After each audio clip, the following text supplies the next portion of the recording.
আমরা যদি বিটিভির মতন একটা একেবারে মানে কি বলবো যে এখান থেকে কোনো লাভ হয় না এরকম একটি খাতের বরাদ্দের দিকে তাকাই, সেটাও দেখব বিচার বিভাগের বরাদ্দের চেয়ে কয়েক গুণ বেশি। বিচার বিভাগের জন্য বরাদ্দ ছিল 2015 কোটি টাকা, যেটি জিডিপির 0.03% কাছাকাছি। এইবার এটি বেড়ে হয়েছে 2187 কোটি 58 লক্ষ টাকা।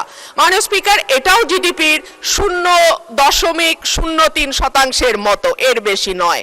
অথচ আমরা যদি বিটিভির মতন একটা একেবারে মানে কি বলবো যে এখান থেকে কোনো লাভ হয় না এরকম একটি খাতের বরাদ্দের দিকে তাকাই, সেটাও দেখব বিচার বিভাগের বরাদ্দের চেয়ে কয়েক গুণ বেশি। মাননীয় স্পিকার, আমরা যদি আইনের শাসনের কথা বলি, ন্যায় বিচারের কথা বলি, সকলের জন্য সমান অধিকারের কথা বলি, সেটা একটা সুষ্ঠু বিচার বিভাগ না থাকলে সম্ভব হবে না। এখন পর্যন্ত পেন্ডিং মামলার সংখ্যা 50 লক্ষের উপরে, অর্থাৎ মামলা জট একটি বড় সমস্যা। বেঞ্চ এবং বারের অধিকার যদি আমরা রক্ষা করতে না পারি, আমরা দেশে আইনের শাসন কখনোই প্রতিষ্ঠা করতে পারবো না। মাননীয় স্পিকার, কয়েক মাস আগে আপনি যেমন সুপ্রিম কোর্টে ছিলেন, আমরাও ছিলাম সুপ্রিম কোর্টে। আপনি আমাদের সমস্যা যেভাবে যত কাছের থেকে দেখেছেন, এই সমস্যার ভেতর দিয়ে আপনি গেছেন, আমরাও কিন্তু সেই একই সমস্যার ভেতর দিয়ে এখন যাচ্ছি।